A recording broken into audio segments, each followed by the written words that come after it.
La prise d'empreinte sur implant a trois objectifs. Donner la position spatiale de l'implant, renseigner la position des dents adjacentes et antagonistes, et enfin produire des informations précises sur le profil géométrique de la muqueuse. L'utilisation conjointe d'un matériau d'empreinte light pour l'enregistrement des détails, tels que le rebord gingival, et d'un matériau heavy pour la stabilisation parfaite du transfert dans l'empreinte sera donc nécessaire. Dans le système InCone, le profil muqueux est défini par la vis de cicatrisation.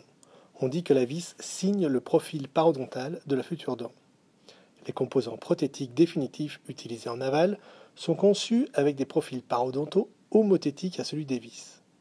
Il est donc capital que les tissus mous soient parfaitement maintenus en place lors de la prise d'empreinte pour que l'enregistrement du profil soit fidèle. Une personnalisation du transfert est nécessaire pour répondre à cet impératif. Dans les cas dits esthétiques, le profil muqueux est généralement conformé par la prothèse provisoire au lieu des vis. Dans ce cas, la fidélité de la prise d'empreinte est d'autant plus cruciale pour le laboratoire. Les catégories de transferts mises à disposition dans la gamme InCone sont les suivants. Les transferts dits pick-up, disponibles en version longue et courte, qui s'utilisent en technique dite à ciel ouvert. Les transferts pop-up, disponibles en une seule version, qui s'utilisent en technique dite à ciel fermé. Les transferts dits pick-up sans vis, disponibles en version longue et courte, et qui s'utilisent à ciel fermé. Ce transfert original est très facile d'utilisation et simplement inséré dans l'implant, puis prélevé avec l'empreinte au moment du retrait sans qu'aucune opération de vissage ou de dévissage ne soit effectuée.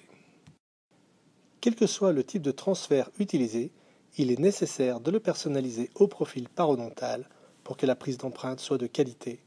Plusieurs techniques sont possibles selon les situations. Dans le cas où le profil a été conformé par la vis de cicatrisation, le plus simple est de visser une vis de même profil que celle en bouche sur un analogue d'implant, plan A, et plonger l'ensemble dans du silicone, symbolisé en bleu ciel, sur le plan B. Ce, en ne laissant dépasser que la tête de vis. Retirer la vis et visser en lieu et place le transfert, plan C et D. Injecter une résine dans le hiatus entre le transfert et le silicone, plan E. Puis utiliser en bouche et au laboratoire le transfert ainsi personnalisé pour reproduire sur le plâtre le manchon épithélio-conjonctif avec une grande fidélité.